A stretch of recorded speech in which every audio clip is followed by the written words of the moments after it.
Pasaporte. Dije pasaporte, no cartón. Vamos, deme el pasaporte. No tabla de lavar. Pasaporte. Chevalier, ¿eh?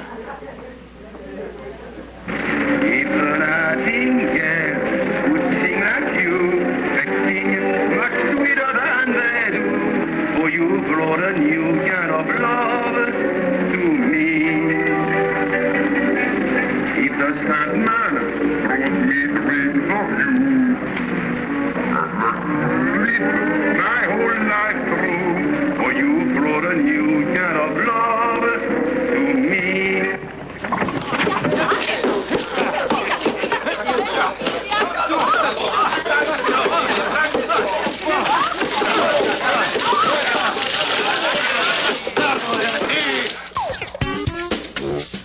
En Cine nos vemos, muy buenas noches. Bueno, esta noche es un placer presentarles una película de los hermanos Marx. Es un placer tanto para ustedes como para nosotros. Hace mucho tiempo no se veía en las pantallas de televisión colombiana a la comedia que los hermanos Marx hicieron durante varias décadas en los Estados Unidos. Ustedes lo van a disfrutar desde el comienzo hasta el final. Vamos a ver hoy una película que se llama Monkey Business y que recibió muchos títulos en español. Le pusieron Pistoleros de Agua Dulce, le pusieron también Pasajeros sin Pasaje. Para hablar de esta película tenemos hoy a Óscar Acevedo, un músico que además ha trabajado en varias películas colombianas. Óscar, gracias por acompañarnos esta noche. Con muchísimo gusto. No, gracias a ti. Bueno, podría uno decir, pues tú sabrás, ya viste un poco de qué se trata la historia. Ellos son unos polizones que están en un transatlántico y empiezan a buscar todo tipo de trabajos, tratan de seducir a una muchacha, se vuelven guardaespaldas de unos gángster, bueno, hacen cualquier cosa para que no los bajen del barco. En medio de tantas cosas que ellos hacen, de vez en cuando la música está presente, empiezan a tocar el piano, empiezan a tocar el arpa, y ellos originalmente eran músicos. ¿Esa presencia de la música es algo constante en esta película y en la obra de los hermanos Marx? Yo diría que sí. Ellos, a medida que evolucionaron, fueron dejando un poco la parte musical para pasar a la parte actoral, pero aquí en estas películas del comienzo sí es muy evidente que estaban explotando todo su conocimiento y su técnica, porque tenían, digamos, muy buen nivel interpretativo como músicos, tanto en el caso del arpa como en el caso del piano. Se ve que había escuela, había kilometraje, había años de estudio ahí, y por eso esa capacidad y esa manera de asombrarse de la gente cuando los veían tocar. Era realmente impresionante, y visto desde los ojos de la época, pues obviamente que había muchísimo capacidad de asombro con esas técnicas tan desarrolladas de interpretación que tenían ellos. Lo que tú me decías, que eres una persona profesional en el campo, es que se les nota la academia a ellos, se les nota el conservatorio, digamos. Pero también, como ellos finalmente lo que hacían eran unos espectáculos de vodevil en el teatro en alguna época y ahora hacían cine, pues están jugando un poco con una clara escuela, pero al mismo tiempo con las posibilidades de sacarle brillo al uso del instrumento de una manera casi circense también. No digo en lo auditivo, pero sí en los gestos que hacen, en los movimientos, en la relación con el instrumento. En el caso del pianista, por ejemplo, hay una cosa muy graciosa, y es que toca una escala y no la remata como la rematan todos los pianistas, que es con este dedo, sino que toca la escala y la remata con este. Ajá. Entonces hace, digamos, la mímica, la gracia, el chiste, el asombro, ¿no? La sorpresa digamos, en Alma Provinciana, que es una película colombiana también de la época, bueno, posterior, aparece una escena de un torbellino donde el de la pandereta está ubicado detrás del grupo de los músicos, y en cada acento fuerte le pega un panderetazo al del tipo que está delante. Ah, qué bien. Entonces son gadgets, son gimmicks, recursos para sacar la risa. Claro, por supuesto, porque vas a tener la mano en primer plano o vas a tener la cabeza del tipo en primer plano. Entonces el sonido puede que no importe tanto, pero sí el efecto visual que vamos a tener. ¿Cómo funciona una película como esta también sonoramente? Digo, estamos hablando de que Monkey Business es de 1931, que tenemos música de instrumentos y tenemos ruidos y tenemos diálogos. ¿Cómo funcionaba eso ahí, de construir esa banda sonora? Pues el cine sonoro acaba de iniciar, entonces realmente es admirable que ya empezando tengan algunas cosas, digamos, los efectos especiales y los efectos sonoros incorporados con tan poquito tiempo de desarrollo.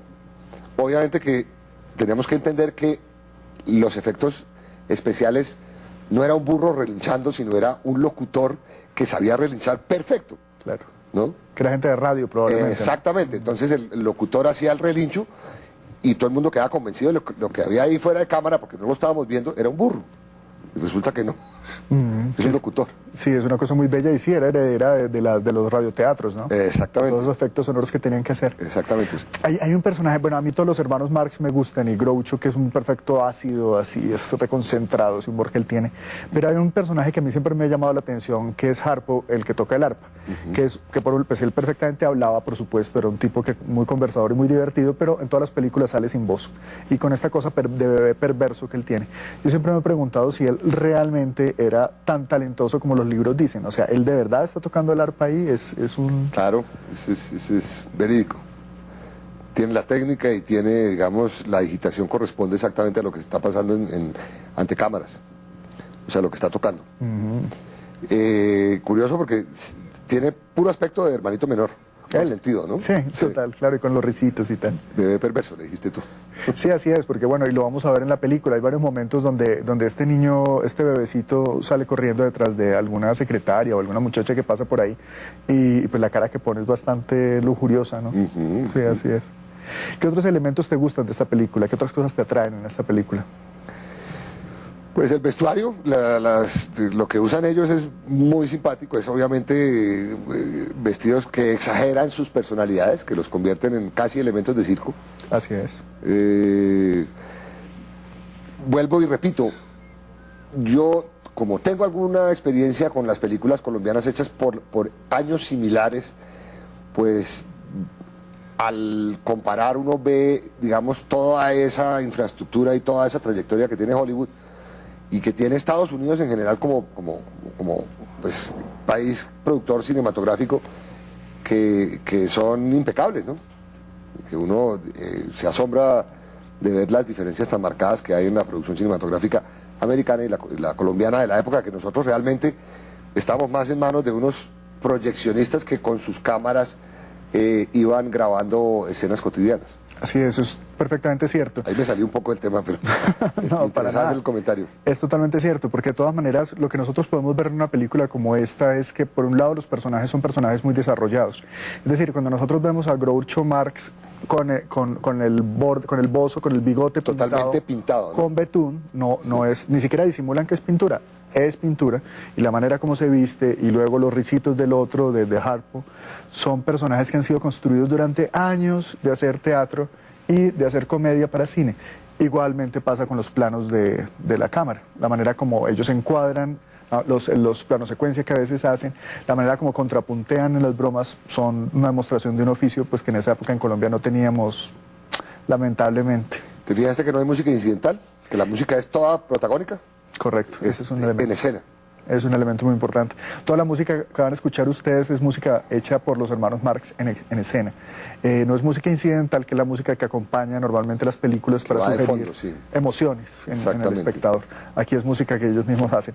Pues de hecho, una comparación que se hace mucho con los de los hermanos Marx en América Latina es que son como los Lelutier, que son estos músicos que además inventan instrumentos de la basura incluso. Tiene una similitud pues obviamente cercana, y es maravilloso, digamos, que en el cine, al menos en ese momento, porque ahora no lo es tanto, pero que en el cine en ese momento hayan tenido una cabida estos músicos ingeniosos, que es el término que yo utilizaría para describirlos. Sí, sin duda. Llegaron con el sonido, exactamente. Óscar Acevedo, gracias por acompañarnos. A ti muchas gracias. Que disfruten la película. Nada, seguro que sí. Bueno, los vamos a dejar con una película que es absurda. Es un humor basado en el absurdo, en las equivocaciones. Es una película muy divertida, no dejen de verla. Acompáñenos cada noche en este programa que es el de ustedes y no dejen de escribirnos a nuestra página web. En Cine, nos vemos.